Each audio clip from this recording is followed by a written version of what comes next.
Doctor خالد ظہیر صاحب آج پھر میرے ساتھ موجود ہیں۔ آپ کا کون سا فرقہ ویسے؟ میرا فرقہ وہ ہے جس کا نام اسلام ہے۔ آپ کو مبارک ہو، پھر یہ تو اصل میں دین کو ماننے کی اصل صحیح وجہ ہے ہی نہیں۔ غامدی صاحب کے بھی ایک فالوور بنتے جا رہے ہیں اور ان میں بھی غصہ پیدا ہو رہا ہے، کہیں یہ بھی تو ایک فرقہ تو نہیں بن جائے گا؟ امام ابو حنیفہ نے بھی کہاں یہ سوچا ہوگا رائٹ کہ میرے نام پر ایک فقہ بن جائے گی اور پھر لوگ اس کو یہ کہیں گے کہ ہم پابند ہیں اس کے۔ ٹرو۔ نہ پیغمبروں کے معاملے میں مبالغہ ہونا چاہیے، نہ علماء کے بارے میں ہونا چاہیے۔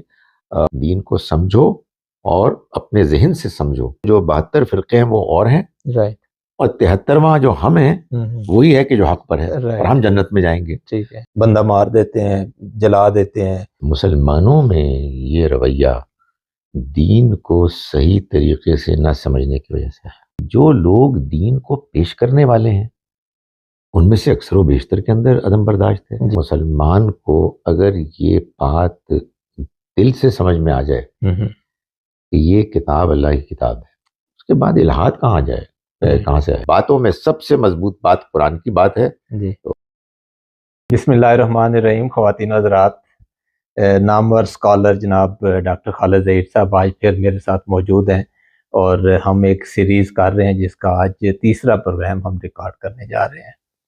تو سب سے پہلے ڈاکٹر صاحب welcome to the show and thank you so much کہ آپ نے ٹائم نکالا۔ بہت شکریہ جناب۔ اچھا ڈاکٹر صاحب، ہم نے پہلا پروگرام بلو ماؤنٹین میں کیا تھا، وہاں پہ ایک سیکوینس بنا تھا، تو میں چاہتا ہوں کہ وہیں سے ہم سٹارٹ لیں۔ جی، تو آپ بتا رہے تھے کہ آپ نے ڈاکٹر اسرار صاحب کو چھوڑا اور غامدی صاحب کے ساتھ منسلک ہو گئے۔ ظاہر ہے غامدی صاحب کی فکر کو زیادہ بہتر آپ نے سمجھا ہوگا، زیادہ ٹھیک سمجھا ہوگا، تو آپ نے ان کو جوائن کر لیا۔ ایک سوال تھوڑا سا اس سے ہے تو الگ، وہ ذہن میں آتا ہے کہ پاکستان میں یا عالم اسلام میں بہت سارے فرقے ہیں، آپ کو پتہ ہی ہے، سنی، شیعہ، وہابی، بریلوی، کیا کچھ نہیں ہے۔ اور قرآن کا تو اگرچہ واضح حکم ہے کہ لا تفرقوا کے فرقوں میں نہ پڑھیں، لیکن ہم نے بہرحال ضروری سمجھا کہ نہیں پڑھنا چاہیے۔ تو آپ کا کون سا فرقہ ویسے؟ میرا فرقہ وہ ہے جس کا نام اسلام ہے۔ آپ سمجھیں گے کہ میں یہ کوئی مذاق کر رہا ہوں، یہ حقیقت ہے جی، کہ مسلمانوں کے لیے سوائے اس کے کہ وہ مسلمان ہوں اور ان کا دین مذہب اسلام ہو، اپنے ساتھ کسی قسم کے اور مذہبی نام کو پسند نہیں کرنا چاہیے۔ ٹھیک ہے، یہ اور بات ہے کہ آپ مجھے کہیں کہ میں گورنمنٹ کالج میں پڑھا یا المورد میں پڑھا یا دیوبند میں پڑھا، جی، تو وہ ایک مختلف چیز ہو جاتی ہے، لیکن آپ مذہبی لحاظ سے اپنے آپ کو کسی ایک گروہ کے ایسے پابند مان لیں جی، کہ اب آپ کی رائے اس سے مختلف نہیں ہو سکتی، یہ تو ناقابل قبول ہے ٹھیک ہے، دین میں۔ ٹھیک ہے، کیونکہ آپ دین کو کیوں مانتے ہیں؟ جی، اگر تو اس لیے مانتے ہیں کہ آپ پیدا ہو گئے ہیں مسلمان جی، اور آپ نے ایک خاص طرح کی ایجوکیشن حاصل کی ہے اور اب اس کے علاوہ آپ کچھ سوچنے کے لیے تیار نہیں ہیں، تو آپ کو مبارک ہو، پھر یہ تو اصل میں دین کو ماننے کی اصل صحیح وجہ ہے ہی نہیں۔ ٹھیک ہے، لیکن اگر آپ دین کو اس لیے مانتے ہیں کہ آپ نے اس کو اللہ کی طرف سے آئی ہوئی سچائی سمجھا ہے، ٹھیک ہے، تو پھر تو یہ ضروری ہے کہ آپ اس میں کوئی ایسی چیز گوارا نہ کریں، یعنی اس اپنے سفر میں ٹھیک ہے، جس میں آپ کی سوچ پر کوئی پابندی ہو۔ آپ جیسے قرآن کو، سنت کو، حدیث کو سمجھیں، جی، ویسے ہی آپ اس کو مانیں اور بیان کریں۔ بیان کرنے میں بعض اوقات ظاہرہ حکمت کا تقاضا یہ ہوتا ہے کہ آپ اس کو ایک خاص طریقے سے بیان کریں، لیکن سمجھنے میں کوئی کمپرومائز ہو، اور میں یہ کہوں کہ چونکہ میں حنفی ہوں یا اہل حدیث ہوں یا شیعہ ہوں یا سنی ہوں یا دیوبندی ہوں وغیرہ وغیرہ، اس وجہ سے میں تو اس نقطۂ نظر کا پابند ہوں، یہ تو بالکل غلط ہے۔ ٹھیک ہے۔ ڈاکٹر صاحب یہ بتائیں کہ جاوید غامدی صاحب کو آپ نے جوائن کیا، اور اب اس وقت بھی ہم المورد میں بیٹھے ہیں، باہر اگر نکلیں تو دوسرے رومز میں غامدی صاحب کی تصویریں بھی پڑی ہیں، اب آہستہ آہستہ غامدی صاحب کے بھی ایک فالوور بنتے جا رہے ہیں، اور ان میں بھی غصہ پیدا ہو رہا ہے، غصہ اس سینس میں کہ وہ بھی اپنا مخالف نقطہ نظر کو برداشت نہیں کر پاتے۔ تو کہیں یہ بھی تو ایک فرقہ تو نہیں بن جائے گا؟ آپ نے اس کو جوائن تو کیا ہے، لیکن اس کو تھوڑا سا اس کریٹیکل اس میں انالیسز کرتے ہوئے دیکھیں کہ کہیں یہ کل کو ایک فرقے کی شکل نہ اختیار کر جائے۔ دیکھیں، میں تو سچی بات ہے کہ تصاویر کے اس طرح کے ڈسپلے کو پسند نہیں کرتا۔ ٹھیک ہے میں نے یہاں بھی اس پر اپنے اختلاف کا اظہار کیا، جی اور جہاں کہیں بھی اس طرح کی کوئی کوشش ہوتی ہے، ذاتی طور پر میں اس کو پسند نہیں کرتا۔ ٹھیک ہے ڈیلس میں بھی ان لوگوں نے تصاویر لگائی ہیں، اگرچہ کہ وہ صرف غامدی صاحب کی نہیں ہے، ٹھیک ہے وہ تو تمام اس کو فکر فراہی کہا جائے یا پھر اس سے آگے بڑھ کر جو دبستان شبلی جس کو کہتے ہیں ان کے بزرگوں کی تصویریں ہیں۔ ٹھیک ہے وہ ایک خاص ٹیسٹ ہے، لیکن میرا وہ ٹیسٹ نہیں ہے۔ ٹھیک ہے میرے خیال میں جب ہم یہ کہتے ہیں کہ ہم بس اللہ کے دین کی بات کرتے ہیں جی تو وہیں تک ہمیں محدود رہنا چاہیے۔ تاہم جو آپ نے بات پوچھی ہے جی اس میں دیکھیے، جو تو لوگ ہوں گے دین کو سنجیدگی سے سمجھنے والے، ٹھیک ہے وہ تو یہ سمجھیں گے کہ غامدی صاحب نے دین کو سمجھنے میں بہت سی ایسی باتیں بیان کی ہیں جی جو بہت قیمتی ہیں۔ ٹھیک ہے اس وجہ سے ہم ان کے شکر گزار ہیں، جی اور اس وجہ سے بھی شکر گزار ہیں کہ انہوں نے ایک بہت بڑے عالم ہونے کے باوجود جی اس کی اجازت دی ہے ہمیں ٹھیک ہے کہ ہم ان سے اختلاف کریں۔ تو پھر اصل میں تو فرقہ بننا نہیں چاہیے، جی لیکن ملک صاحب امام ابو حنیفہ نے بھی کہاں یہ سوچا ہوگا رائٹ کہ میرے نام پر ایک فقہ بن جائے گی اور پھر لوگ اس کو یہ کہیں گے کہ ہم پابند ہیں اس کے۔ ٹرو ٹرو وہ تو اگر ان کو معلوم ہو تو بہت پریشان ہو جی کہ یہ تو کبھی بھی نہیں میں نے سوچا تھا۔ صحیح ہوتا کیا ہے کہ کچھ لوگ وابستہ ہو جاتے ہیں، وہ جذباتی ہو جاتے ہیں، پھر وہ کوئی اور چیز سننے کے لیے تیار نہیں ہوتے۔ ٹھیک ہے اس کو قرآن مجید نے کہا نا کہ یہ مبالغہ ہو جاتا ہے۔ جی اپنے ایک اور پیرائے میں کہا لا تغلو فی دینکم غیر الحق، دین کے معاملے میں تم مبالغہ مت کرو، اور یہ سمجھایا جی کہ آپ اندازہ کریں کہ یہ حادثہ ہے نا جی کہ موسیٰ علیہ السلام کے بعد عیسیٰ علیہ السلام آئے، عیسیٰ علیہ السلام کے بعد محمد صلی اللہ علیہ وسلم آئے۔ ان کے ماننے والوں کو موسیٰ علیہ السلام کے عیسیٰ علیہ السلام کو ماننا چاہیے تھا، ٹھیک ہے نہیں مانا۔ جی عیسیٰ علیہ السلام کے ماننے والوں کو محمد صلی اللہ علیہ وسلم کو ماننا چاہیے تھا، نہیں مانا۔ کیوں ماننا چاہیے تھا؟ بھائی ان کی کتابوں میں ان کی آمد کا ذکر تھا، ٹھیک ہے کیوں نہیں مانا؟ قرآن نے اس کو بیان کیا۔ انہوں نے اپنے اپنے پیغمبروں کی جو خصوصیات تھیں، جو فضیلتیں تھیں، جو تھیں، جی ان کے بارے میں مبالغہ آمیز قسم کے بیانات شروع کر دیے اور نظریات رکھ دیے۔ ٹھیک ہمارے پیغمبر تو اللہ تعالیٰ سے براہ راست بات کی، ٹھیک ہے یقیناً کی، جی لیکن اس کو اتنا زیادہ بیان کیا، اس کو اتنی اہمیت دی کہ پھر کسی اور کے بارے میں وہ متوجہ ہی نہیں ہوئے کہ ان کی بات بھی سنیں۔ مسیح علیہ السلام کے ماننے والوں نے بھی یہ کہا کہ جی بن باپ کے پیدا ہوئے ہیں، ختم ہو گئے، ان کو تو اللہ کا بیٹا بنا دیا۔ جی یہ نہ پیغمبروں کے معاملے میں مبالغہ ہونا چاہیے، نہ علماء کے بارے میں ہونا چاہیے۔ ظاہر ہے کہ پیغمبروں کو تو سب کو ہم مانتے ہیں، لیکن علماء کو تو ہم یہ بھی نہیں مانتے کہ وہ معصوم ہیں۔ ان کی بات سے اتفاق بھی ہوگا، اختلاف بھی ہوگا، اور یہ بالکل ممکن ہے کہ آپ ایک عالم کو مان رہے ہوں، جی زیادہ مان رہے ہوں، اور میں دوسرے کو زیادہ مان رہا ہوں، کوئی فرق نہیں پڑتا اس لیے۔ اور میں آپ کے اس کرٹیسزم کو اور تشویش کو میں اس میں شریک ہوں ٹھیک ہے کہ یہ جو عام آدمی ہے اس کو بار بار یاد کرانا چاہیے ہمیں کہ دیکھو یہ صرف دین کو سمجھنے کا ایک طریقہ ہے جس کو بیان کیا جا رہا ہے۔ جی دین کو سمجھو اور اپنے ذہن سے سمجھو، سوال کرو، جی لیکن کسی کو اتنا نہ بڑھا دو، کسی فرد کو، کہ اس کے بعد دین پس منظر میں چلا جائے جی اور افراد کی اہمیت ہو جائے۔ ٹھیک ہے گڈ۔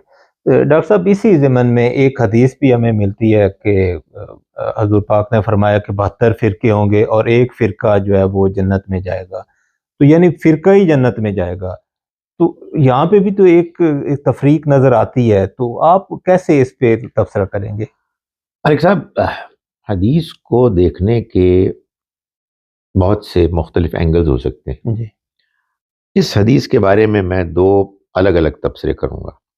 ایک تو یہ ہے قرآن مجید نے جیسا کہ آپ نے صحیح فرمایا کہ فرقے واریت کو کنڈیم کیا, ٹھیک ہے, اور یہ فرمایا ہے مسلمانوں کو کہ تم واعتصموا بحبل اللہ جمیعا, جی اللہ کی اس رسی کو یعنی قرآن مجید کو سب مضبوطی سے تھام لو, ولا تفرقوا, تفرقے میں مت پڑو.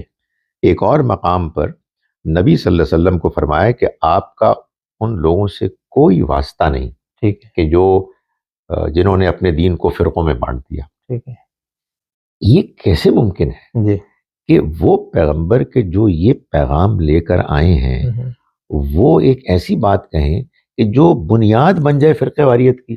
اب آپ کیا ہوتا ہے, سب لوگ یہ کہتے ہیں جی کہ جی وہ جو 72 فرقے ہیں وہ اور ہیں, رائٹ, اور 73واں جو ہم ہیں وہی ہے کہ جو حق پر ہے اور ہم جنت میں جائیں گے. ٹھیک ہے, تو معلوم یہ ہوتا ہے کہ بات اصل میں کچھ اور تھی, ٹھیک ہے, صحیح طرح سے کنوے نہیں ہوئی. رائٹ, یہ ہے ایک میرا جواب. جی دوسرا جواب یہ ہے کہ اگر آپ مان لیں کہ یہ حدیث بالکل صحیح ہے اور نبی صلی اللہ علیہ وسلم نے ایسا ہی فرمایا, ٹھیک ہے, تو پھر حدیث کے اس حصے کو بھی پڑھ لیں جی کہ جس میں آپ نے فرمایا کہ یہ وہ لوگ ہوں گے جی کہ جو اس راستے پر ہوں گے جو میرے اور میرے ساتھیوں میرے صحابہ کا راستہ ہے.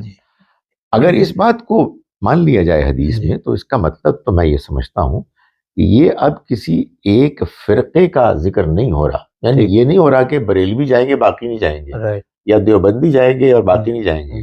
نہیں, دیوبندیوں میں بھی ایسے لوگ ہوں گے, بریلویوں میں بھی ہوں گے, اہل حدیثوں میں بھی ہوں گے, شیعوں میں بھی ہوں گے, اور لوگوں میں بھی ہوں گے جو جنت کے مستحق بنیں گے, جس نے بھی دیانتداری کے ساتھ اللہ کے پیغمبر صلی اللہ علیہ وسلم کے لائے ہوئے دین کو سمجھنے اور عمل کرنے کی کوشش کی. ٹھیک ہے, ٹھیک ہے. ڈاکٹر صاحب یہ بتائیں کہ عدم برداشت کا شکار ہے ہم, ہماری پوری سوسائٹی بطور مسلمان آپ کہہ لیں کہ ہم عدم برداشت کا شکار ہو چکے ہیں, بالکل برداشت نہیں ہے, بندہ مار دیتے ہیں, جلا دیتے ہیں, مائنارٹیز کو کوئی رائٹ نہیں ہے کہ وہ اپنے آزادانہ اپنے جو ان کی جو خیالات ہیں یا جو ان کے عقائد ہیں ان پہ وہ کر سکے عمل. تو یہ کہاں سے آیا یہ رویہ ہمارے اندر, یہ کہاں تک آپ اس کو ٹھیک یا غلط سمجھتے ہیں؟ ملک صاحب, آپ شاید یہ کہیں گے میرے جواب سن کر کہ آپ نے بہت ہی بات کو سادہ کر دیا, لیکن میں حقیقت ہے کہ اس بات کو مانتا ہوں کہ مسلمانوں میں یہ رویہ دین کو صحیح طریقے سے نہ سمجھنے کی وجہ سے ہے. ٹھیک ہے, اس لیے کہ اگر ہم دین کو صحیح طرح سے سمجھیں تو ہمیں یہ بات سمجھ میں آئے گی کہ دین میں اہم ترین بات یہ ہے کہ آپ کو سچائی کو جاننا ہے. ٹھیک ہے, اور سچائی کو جاننے کے لیے کوئی اور راستہ ہے ہی نہیں سوائے اس کے کہ آپ اپنی بات دیانتداری اور نرمی کے ساتھ بیان کریں. ٹھیک ہے, اور دوسرے کی بات کو کھلے ذہن کے ساتھ سنیں. ٹھیک ہے, اس لیے کہ نہ میں پیغمبر ہوں نہ آپ پیغمبر ہیں. ہو سکتا ہے کہ جو بات میں نے سمجھی ہے وہ صحیح ہو اور میں آپ کو بتاؤں آپ سمجھ لیں, اور یہ بالکل ممکن ہے کہ جو بات دین کی آپ نے سمجھی ہے وہ صحیح ہے اور مجھے بات غلط سمجھ میں آئی ہے. اس وجہ سے اگر ہم صحیح دینی رویہ اختیار کریں اس کا کوئی امکان نہیں ہے کہ ہم میں برداشت نہ ہو, کوئی امکان نہیں ہے. لیکن بدقسمتی یہ ہے کہ جو لوگ دین کو پیش کرنے والے ہیں ان میں سے اکثر و بیشتر کے اندر عدم برداشت ہے. وہ تو اپنی بات بیان ہی ایسے کرتے ہیں کہ سننے والے کے اندر ان کی بات کے لیے نرم گوشہ ہمدردی پیدا ہو اور باقیوں کی بات کے لیے وہ عدم برداشت پیدا ہو جائے. میں چنانچہ اس بات کا بہت قائل ہوں کہ میں لوگوں کو کہتا ہوں کہ آپ قرآن مجید پڑھیں سمجھ کر. عربی آتی ہے تو بہت اچھی بات ہے, ورنہ ترجمے کے ساتھ, اور نماز پڑھیں سمجھ کر. اور اپنے ذہن سے سمجھیں چاہے عالم کی بات ہی کیوں نہ ہو. اور یہ جو جذباتی تقریریں ہیں ان کو اگنور کریں. میں آپ کو یہ بتا رہا ہوں کہ ان کا اتنا نقصان ہوتا ہے کہ مسلمان ان جذباتی تقریروں کی, میں مذہبی تقریروں کی بات کر رہا ہوں, وہ چاہے اونچی آواز میں ہو چاہے دھیمی آواز میں ہو, دھیمی آواز میں بھی بڑی جذباتی تقریریں ہوتی ہیں, مقصد رلانا ہوتا ہے لوگوں کو. ان کے نتیجے میں لوگوں کا ٹیسٹ یہ بن جاتا ہے کہ ہم نے تو انہی کی بات سننی ہے, اور آپ یقین جانیں کہ پھر لوگوں کو قرآن مجید نہیں سمجھ میں آتا. ٹھیک ہے. اس لیے کہ قرآن مجید جس انداز میں بات کرتا ہے اس کا ٹیسٹ ڈیولپ ہو جائے تو آدمی پھر کسی دوسرے کی بات کو سن کے ٹال دے. جی کیونکہ اصل چیز تو قرآن ہے. ٹھیک ہے. لیکن اگر آپ دوسری طرح کی باتوں کو آپ زیادہ اہمیت دیں گے تو پھر قرآن سمجھ میں نہیں آئے گا. یہ بالکل ایسے ہی ہے کہ اگر آپ جنک فوڈ کھانے کے عادی ہو جائیں تو آپ کا ٹیسٹ جنک فوڈ کا بن جائے گا. پھر آپ کو کوئی بہت اعلیٰ قسم کی ڈش بنا کے دی جائے گی تو آپ کو سمجھ نہیں آئے گی اس کا کیا ٹیسٹ ہے. کریکٹ. ٹھیک, بالکل ٹھیک مثال دی آپ نے. ڈاکٹر صاحب آگے چلتے ہیں, یہ بتائیں کہ نوجوان نسل جو ہے, یہ جو مسلمان نوجوان نسل بالخصوص میں بات کر رہا ہوں, یہ اب آہستہ آہستہ الحاد کی طرف جا رہے ہیں. ہم شاید بطور مسلمان ان کو امپریس نہیں کر پائے. کیسے امپریس کر پاتے؟ تو آپ کیا سمجھتے ہیں کیسے ان کو واپس اپنے دین کی طرف لایا جا سکتا ہے, یا ان کے ذہنوں میں جو سوالات پیدا ہو رہے ہیں ان کو کیسے ایڈریس کیا جائے؟ نہیں, ہمارے پاس کوئی اور طریقہ ہے ہی نہیں. میں بڑے اطمینان کے ساتھ کہہ رہا ہوں. اگین ایک بڑی سادہ بات ہے لیکن بڑی میرے نزدیک واضح بات ہے. کوئی طریقہ اور ہے ہی نہیں سوائے اس کے کہ ہم نوجوانوں کو جیسے ممکن ہو, جس انداز میں, جس پڑھانے کے سٹائل میں, ہم ان کو قرآن مجید پڑھائیں. ٹھیک ہے. قرآن ان کو سمجھ میں آئے. دیکھیں, میں آپ سے گزارش کروں کہ مسلمان کو اگر یہ بات دل سے سمجھ میں آ جائے کہ یہ کتاب اللہ کی کتاب ہے, ٹھیک ہے, اور یہ سمجھ میں اس کتاب کو پڑھ کر ہی آ سکتی ہے, ٹھیک ہے, اس کے بعد الحاد کہاں جائے, کہاں سے آئے گا؟ جی. تو اس وجہ سے الحاد کے آنے کی وجہ یہ ہے کہ ہم نے جو دین پیش کیا ہے, جی, جو قرآن پیش کیا ہے, جی, وہ بغیر سمجھ کے کیا ہے. ٹھیک ہے. بغیر سمجھ کے کیوں ہوا ہے؟ جی, اس لیے کہ ہم نے اصل میں قرآن مجید کو وہ حیثیت ہی نہیں دی جو اس کی ہے. جی. قرآن کے علاوہ جو علوم ہیں جی, باہر سے, حدیث میرے نزدیک بڑا اہم علم ہے, جی, لیکن وہ قرآن کے تحت ہے. ٹھیک ہے. آپ قرآن کے اوپر اس کو لے جائیں, جی, پھر قرآن نہیں سمجھ میں آئے گا. ٹھیک ہے. اس وجہ سے جب آپ دین کے علم کو صحیح طرح سے نہیں سمجھتے جی, تو دیکھیں وہ نوجوان اب بوڑھے ہو چکے ہیں جی, کہ جو نوجوان روب کے ساتھ بات کو مان لیتے ہیں. جی, ٹرو. اب نئے دور کے نوجوان ہیں, ان کے پاس انٹرنیٹ ہے, ان کے نہ جانے کیا کیا ریسورسز ہیں جن سے ان کو انفارمیشن ملتی ہے. اب نکمی باتیں, کمزور باتیں وہ قبول نہیں کریں گے. باتوں میں سب سے مضبوط بات قرآن کی بات ہے. تو ہمارے پاس اتنا بڑا سورس ہے, اس کو ہم استعمال کریں گے تو انشاءاللہ نوجوان دین کی طرف آئیں گے, ورنہ میں نہیں سمجھتا کہ کوئی اور طریقہ ہے کہ جس کو اختیار کیا جا سکے. ٹھیک ہے. ڈاکٹر صاحب, یہ آپ نے تو آسانی سے کہہ دیا کہ نوجوانوں کو قرآن دیں اور حدیث کے بارے میں بھی ان کو بتائیں, لیکن کیا آپ نہیں سمجھتے کہ ہماری پوری دین کی جو بنیاد ہے, جو عمارت ہے, وہ حدیث پہ کھڑی ہے؟ ہم نے شاید قرآن پہ تو وہ توجہ دی نہیں, نہ اس کو وہ اہمیت دی ہے.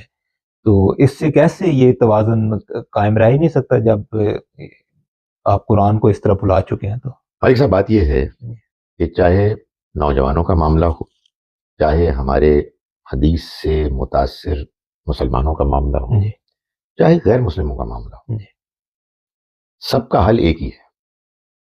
کیا؟ نواب ٹیوب ویل. سب کا حل یہ ہے کہ لوگوں کو یہ کہا جائے کہ ہم آئیے ایک دوسرے کے ساتھ تمیز سے بات کرتے ہیں, ٹھیک ہے, دلیل سے بات کرتے ہیں. رائٹ. ہم اپنی بات سنائیں گے, آپ کی بات سنیں گے, اور اپنے ذہن کو کھلا رکھیں گے. ٹھیک ہے.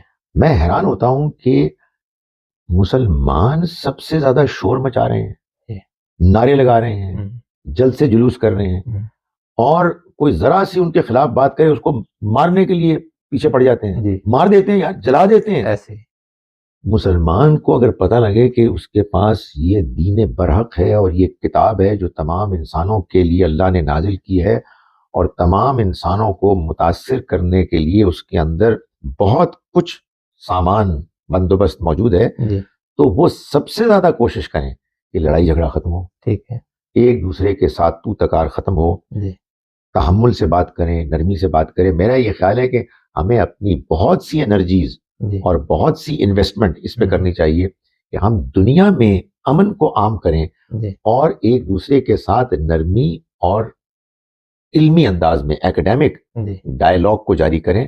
جو حق ہے وہ سامنے آئے.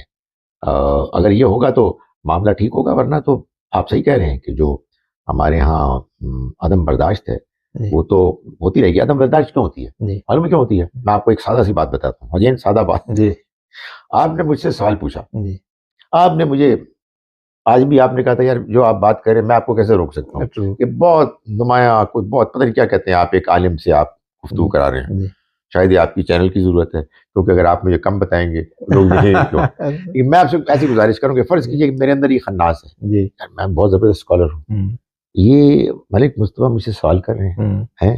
اچھا سوال کا جواب مجھے نہیں آتا, ٹھیک یار میں مشتعل نہیں ہوں گا تو اور کیا ہوگا, رائٹ اس سے میں آ جاؤں گا. آپ کو سوال ہی نہیں کرنا آتا, صحیح آپ کیا چیز ہے بھائی. بالکل لیکن اگر فرض کیجئے کہ میں یہ سوچوں کہ یار میں تو ایک بالکل ہی ادنا سا ایک طالب علم ہوں, مجھے تو بہت ہی تھوڑی چیزیں آتی ہیں, اور مصطفیٰ صاحب نے ایک سوال کر دیا اس کا مجھے جواب نہیں آتا, تو میں ان کا شکر گزار ہوں یار کہ آپ نے بہت اچھا سوال کیا. جی تو اس سے برداشت پیدا ہوگی, رائٹ اور میرے اندر خناس بھرا ہوا ہے, جی اس سے عدم برداشت ہوگی. اچھا اب اس کو پکچر کو آگے لے جائیں. جی ایک عالم یہاں ہے جن کے 1.5 لاکھ فالوورز ہیں, ایک یہاں ہے ان کے 5 لاکھ ہیں, ایک یہاں ہے ان کے 10 لاکھ ہیں.